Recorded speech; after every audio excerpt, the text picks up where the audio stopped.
The Word of God is alive and powerful, sharper than any two-edged sword, piercing even to the dividing asunder of the soul and spirit, and of the joints and the marrow, and is a critic of the thoughts and intents of the heart.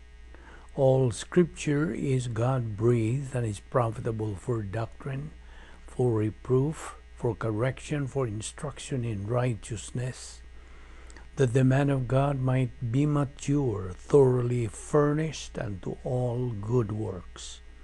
Study to show thyself approved unto God, a workman that needeth not to be ashamed, rightly dividing the word of truth. 1 Corinthians 1:18, for the word of the cross is foolishness to those who are perishing, but to us who are being saved, it is the power of God. Isaiah 26:3 says, you will keep him in perfect peace, whose mind is stayed on you, because he trusts in you. Philippians 1:6, being confident of this very thing, that he who has begun a good work in you will complete it until the day of Jesus Christ. 1 Corinthians 14:33, for God is not the author of confusion, but of peace, as in all the churches of the saints.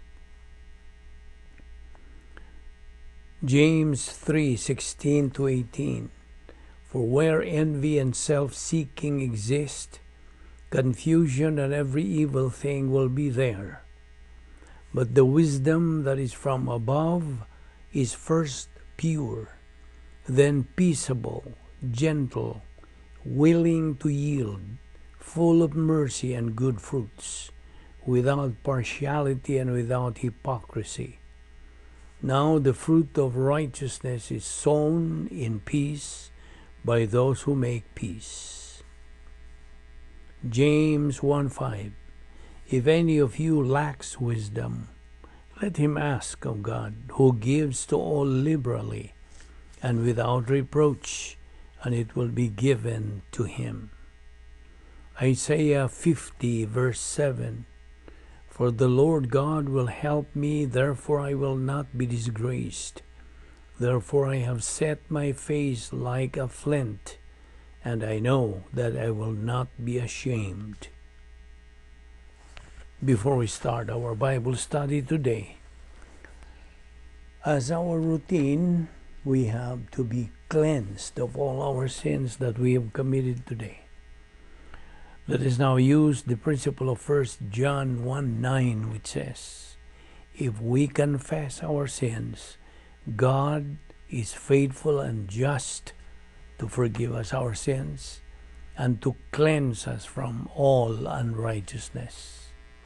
But for you, unbeliever, the issue you're facing is not confession of your sins. It is using your free will so you can make the most important decision in your entire life, the decision to believe in the Lord Jesus Christ as your Savior.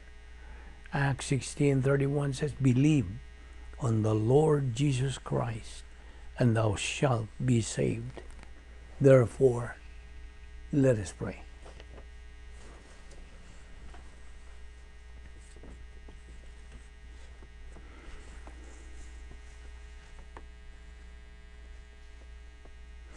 Heavenly Father, we are here once again because we love the Word, because we are members of the royal family of God through our faith in your Son, the Lord Jesus Christ. Because from eternity past, our life has had meaning and purpose and definition. Because we are commanded to take in the Word daily, just as we assimilate physical food daily. We recognize that this is our briefing. This is our means of growth. This is the means of glorifying the Lord Jesus Christ. So we now pray that God, the Holy Spirit, will enlighten us and challenge us and motivate us and give us the necessary concentration and focus to the things you are going to teach us today. All this we ask in Christ's name. Amen. Welcome everyone once again to our Bible study through the YouTube. And we are still focusing our attention on the topic which we have started for quite a while now, the only means of salvation. Okay, we have said yesterday, and this is where we stopped, that once a believer continues in his spiritual momentum, what we are doing every day, studying His Word, because it should be on a daily basis, so we can reach our common goal as believers, which is spiritual maturity. And we are aware of the three spiritual levels that we have to pass. First is baby believer, and then adolescent believer, and then maturity stage of the believer. Now, the maturity stage, as we have known, that is the stage where the believer becomes dangerous. And some of you were shocked maybe when I said, dangerous? Yes, that's the stage when the believer becomes dangerous, because he now acquires God's power and strength, characterized by the divine viewpoint of life, the mind of Christ, 1 Corinthians 2:16, and the perpetuation of his taking in the post-salvation epistemological rehabilitation and circulating the divine viewpoint in the stream of his consciousness, utilizing the various doctrinal rationales. We mentioned yesterday the plan of God rationale, life beyond gnosis rationale, the faith rest life rationale, the spiritual skills rationale, pleroma stage rationale, and so on and so forth. In short, the mature believer, who is now living the life beyond gnosis, is as good as God is good. He definitely is rightfully functioning as the salt of the earth and the light of the world.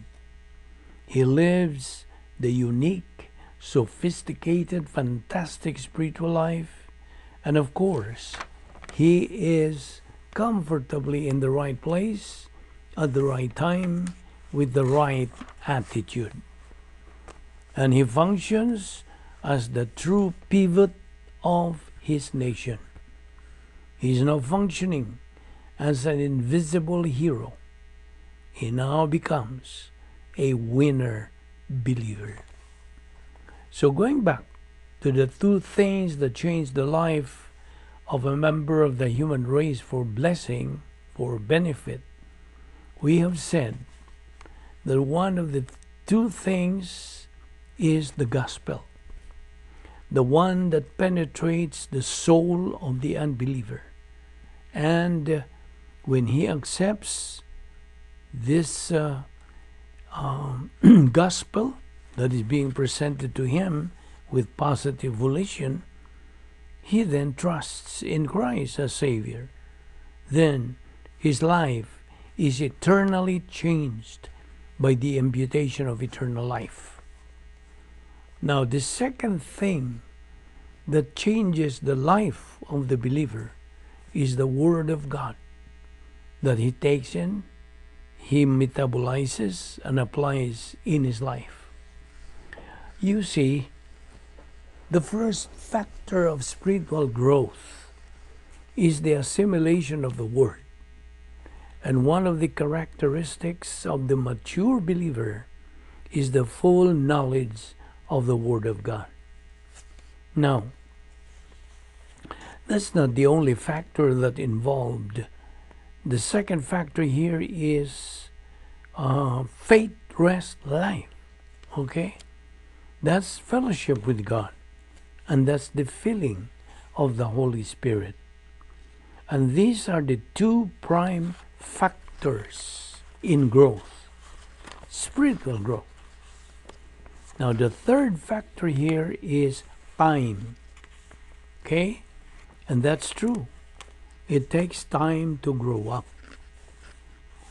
A believer does not grow up spiritually overnight. No. It is progressive. Okay. Let's go to the fourth factor. The fourth factor is desire. Well, that's the key. That is positive volition.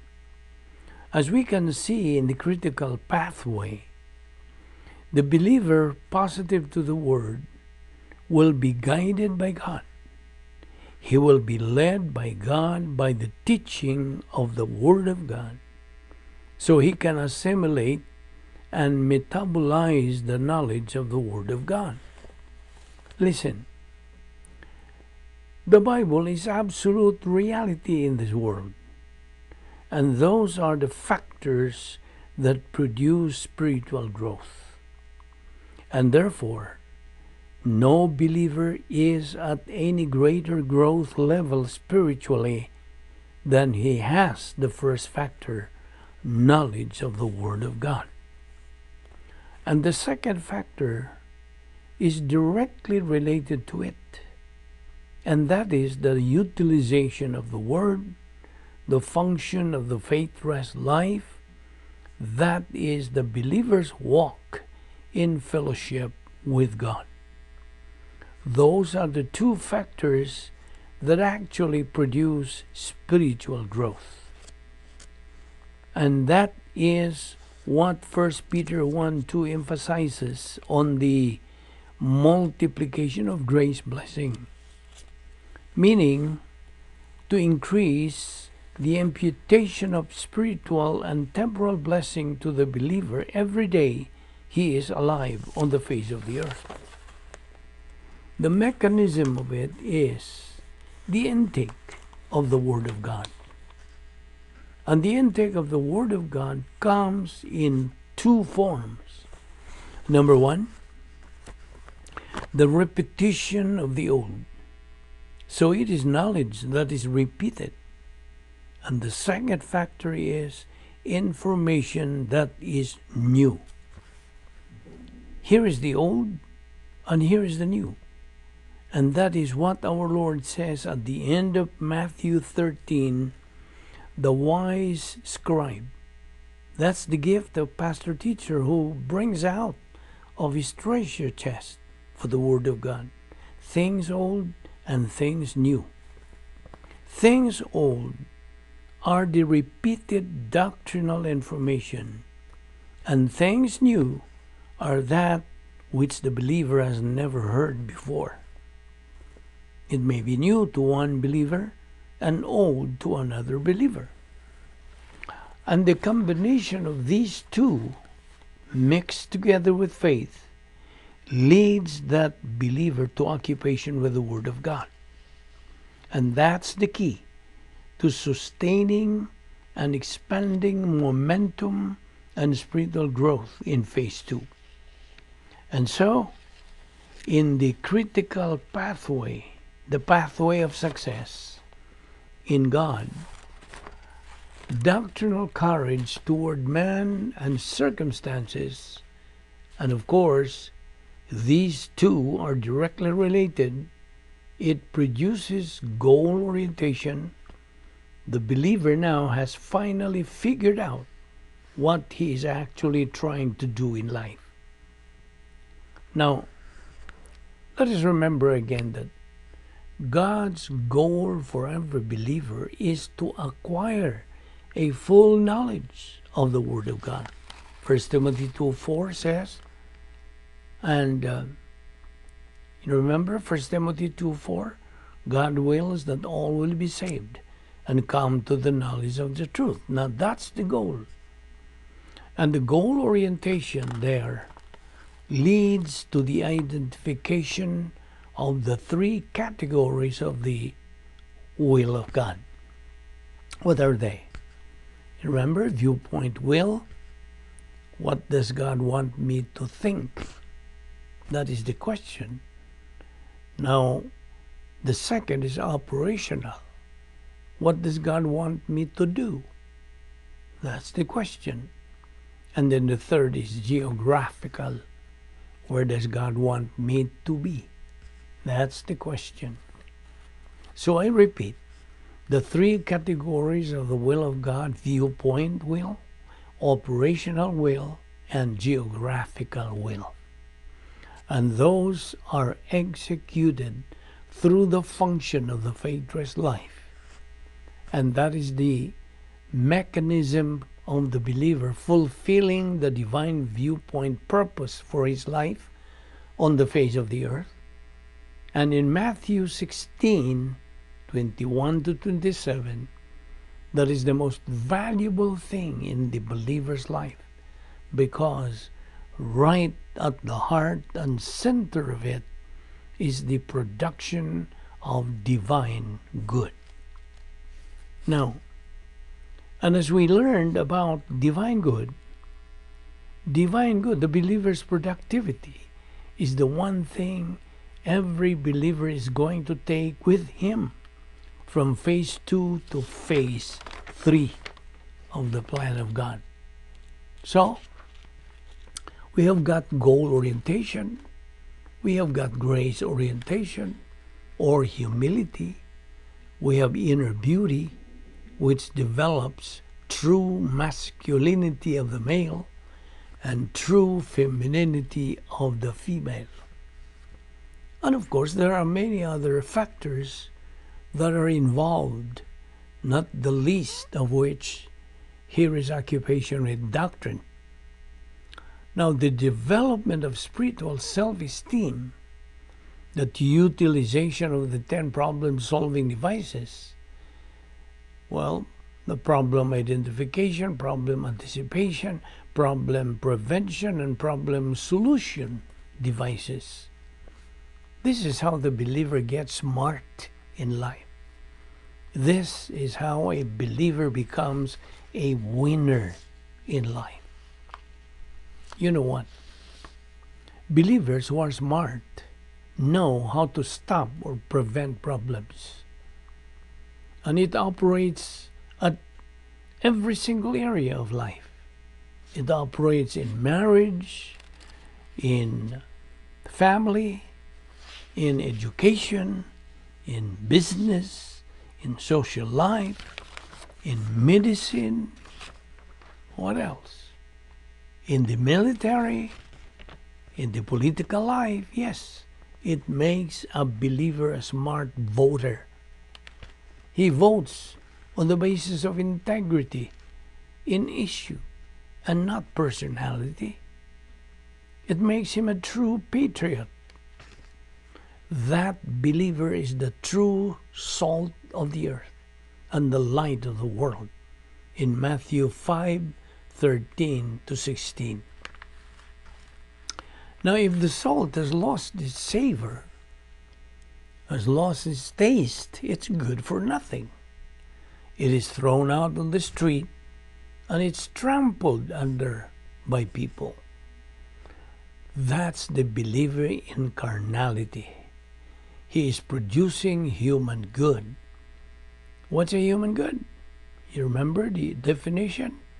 Anything and everything a believer does outside of the will of God. And what about divinely good? Anything and everything a believer does inside the operational divine dynasphere. Now, and a carnal believer, by the way, has no value to God. Yes, his life has value, at least he is saved, right? But as far as productivity in his life is concerned, The salt has lost its taste.